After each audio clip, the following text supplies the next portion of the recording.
2020년 8월 23일 7시입니다.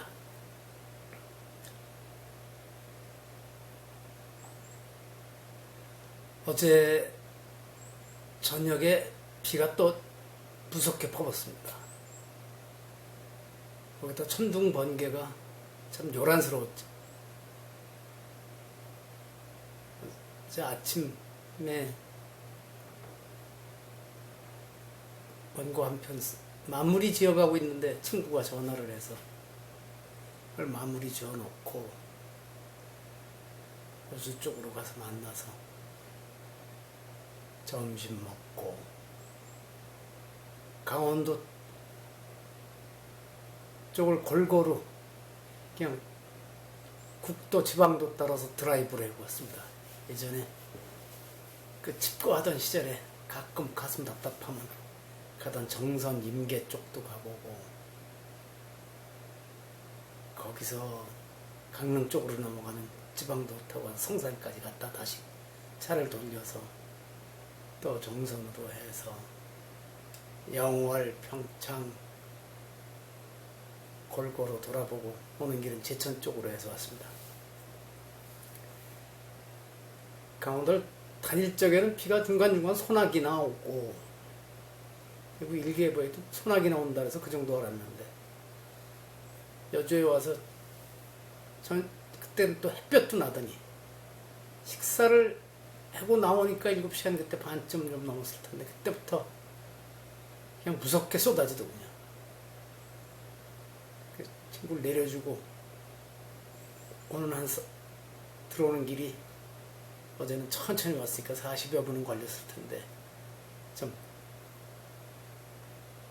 운전하고 오는 길도 무서웠습니다. 얼마나 물을 퍼붓던지 지나가는 차에서 혹시 물 튀기면 앞이 안 보이게 되고 그러니까 번개는 계속 치고 그래서 한편으로는 야 이거 집에 또 번개 쳐서 누전 차단기 내려가 냉장고 요거 한 거 아닌가 하는데 다행히 들어와서 한참 머물 때까지도 괜찮았어요. 그런데 어제 일기에다가 아유 오늘 고맙게 이렇게 번개가 쳐도 차단기가 안 내려가서 고맙다 그랬는데 그러고 나서 10분인가 15분 있다가 차단기가 한번 내려가더군요. 그래서 야 이거 앞으로는 고맙다 소리도 하지 말아야 되겠다 하고 일기에다 또 써놨습니다.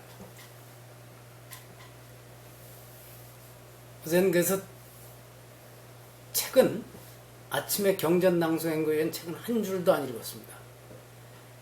그저께는 책을 한 줄도 안 읽겠다 그랬는데 어쩔 수 없이 오후에 또 많이 읽었고 저녁에 소설도 읽었고 어제는 책 안 읽는 데는 생각을 안 했는데 또 한 줄도 안 읽게 됐습니다.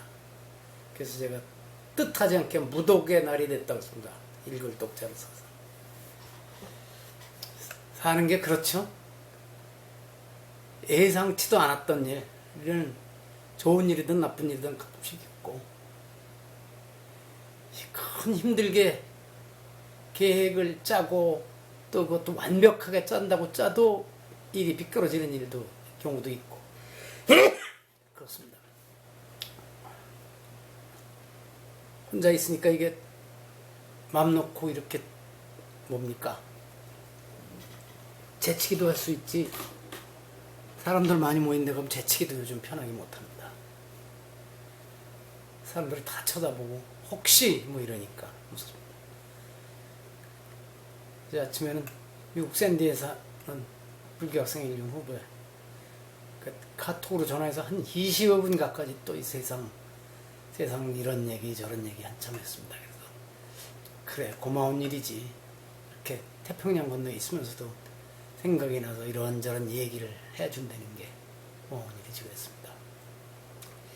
그리고 아침 한국일보에 보니까 방역당국에서 광화문 집회에 참석했던 사람들의 5만 명 정도의 휴대전화 번호를 확보했답니다. 통신사에 도움을 받아서. 그래서 검진 받으라고 다 안내 메시지를 보냈다는데 필요한 일이죠. 근데 저는 순간 무서운 세상이로구나. 온 국민의 움직임을 언제든 파악할 수 있다. 뭐 진즉부터 알았습니다. 신용카드 쓰고 다니는 거 보면 어디 내 동선이 어떻게 되는지,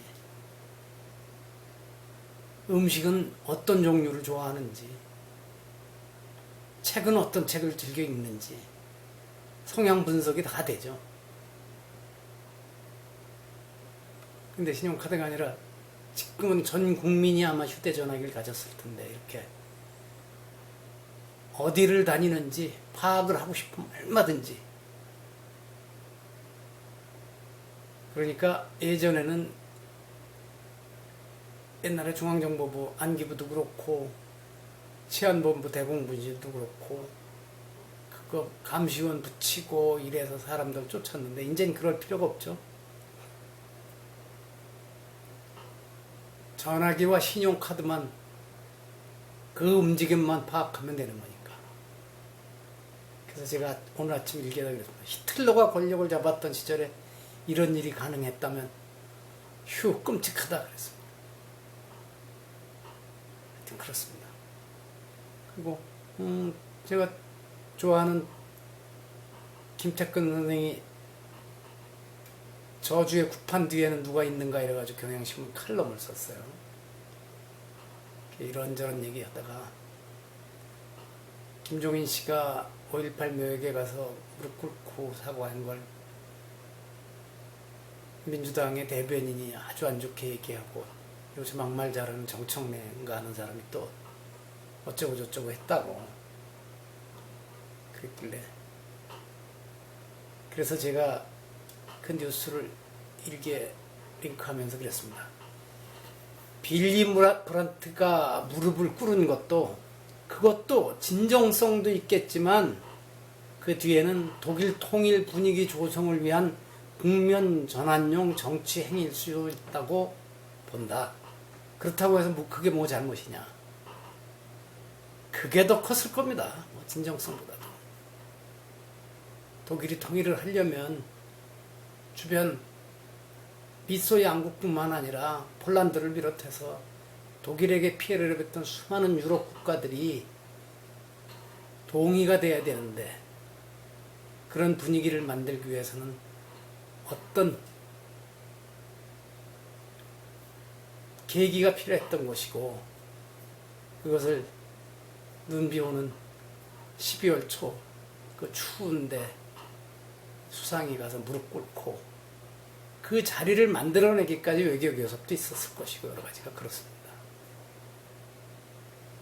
정치인이 국면 전환용 그런 일을 한다고 해서 뭐가 잘못이겠습니까? 하여튼 저는 그렇게 얘기했습니다.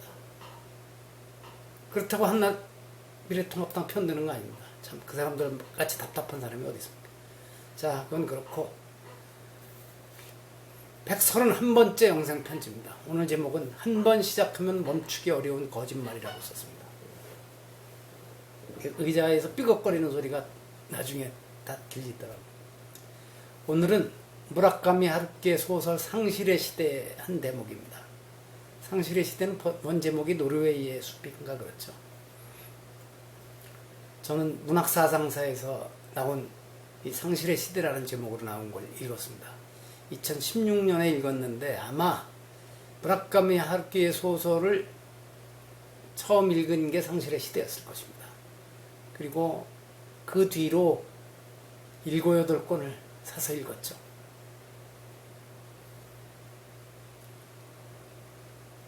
그러니까 유행하는 책은 잘 안 읽는데 이 사람의 책은 그들이 좋아했어요. 많이 읽었습니다.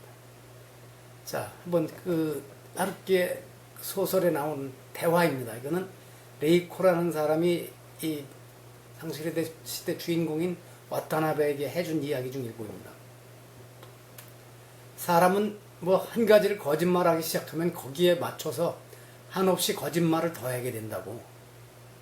그게 바로 허언증이죠. 하지만 허언증을 앓는 사람의 거짓말이란 대체적으로 순진한 것이고 주변 사람도 대략 눈치채게 마련이거든요. 그렇지만 그 애의 경우는 달랐어요. 그 애는 자기를 지키기 위해서는 아무 거리낌 없이 남을 해치는 거짓말도 했고 이용할 수 있는 건 무엇이든 다 써먹으려고 했어요. 게다가 상대에 따라 거짓말하는 정도도 자유자재지 뭐예요.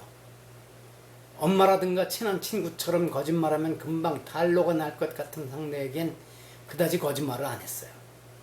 한다고 해도 세심한 주의를 기울였죠. 그리고 절대로 탄로나지 않을 만한 거짓말만 했고요. 그러다가도 어쩌다 탄로가 나면 그 예쁜 눈에 눈물을 줄줄 흘리면서 변명을 하거나 사과를 하는 거예요. 애원하듯이. 그러면 누구도 그 이상 화를 내지 못했죠. 제가 왜 이 말을 이렇게 해서 항상 편지에 주제로 삼게 됐냐면 우리가 이런 모습을 많이 보고 있기 때문이죠. 저 탈로가 날 것 같은데 그런 사람들한테 잘 안 하고 있었는데 그런데 탈로가 났단 말이죠. 그러면 참 눈물 흘리면서 기자들 앞에서 쩔쩔매고 응? 아주 그때부터는 불쌍한 표정을 짓고 이러는 사람을 요즘 국회의원 된 사람들 중에서도 많이 봤고 장관 지낸 사람 중에서도 봤고 그렇죠.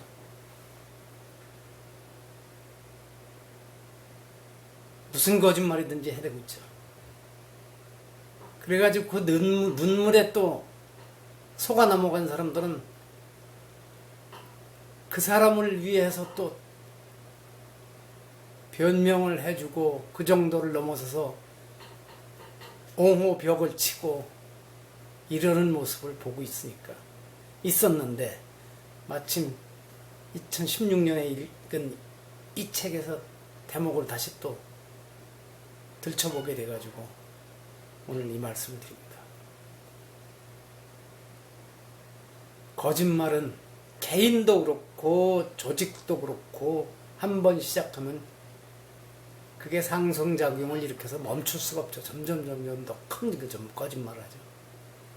개인과 작은 조직뿐만 아니라 국가도 그랬죠.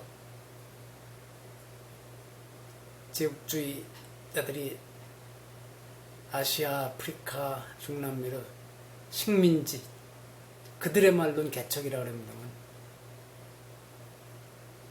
사륙과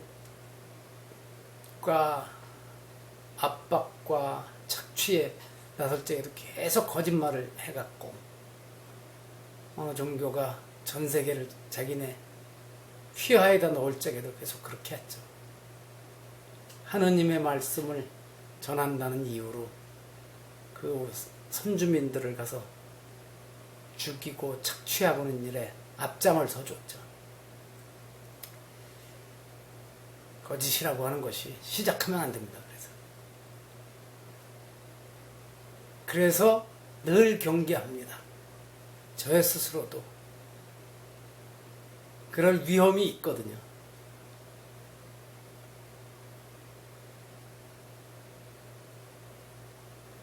누구하고 약속했는데 그날 가기가 싫어지면 그럴 때도 거짓말을 하는 경우가 있죠. 아유 몸이 아파서 뭐 이러고. 그래서 저는 그렇게 안 하고 가능한 솔직하게 하는 사람인데 그랬더니 또 사람들이 싫어해요. 다른 핑계를 대고 안 오면 되는데. 그래서 가끔은 그런 게 곤혹스럽습니다. 사람들이 거짓말을 하도록 요구하는 경우가 있거든요. 제 주변 사람 중에는 분명히 어느 한 날 보자고 그러면 그날 다른 약속이 있는데도 좋다고 그래요. 그러면서 그날 시간이 돼서 연락하면 아이고 내가 일이 생겨서 못 간다고. 근데 사람들이 이 사람을 싫어하지 않는 거예요. 저는 누가 그러는데 그날 안 되면 아유 난 그거 안 됩니다. 딱 분명하게 얘기를 하니까 당신은 왜 이렇게 똑부러지게 하느냐고 싫어하더라고요. 그러니까 어찌 보면 세상이 우리 모두에게 거짓말을 하게 요구하고 있는지도 모릅니다. 하여튼 이렇게 됐습니다. 무라카미 하루키 이 소설을 읽으면서는 이 정치판에 있는 사람들, 시민사회 운동하다가 정치판에 갔다는 그 사람들의 그 위선된 거짓말, 눈물, 이 얘기가 생각나서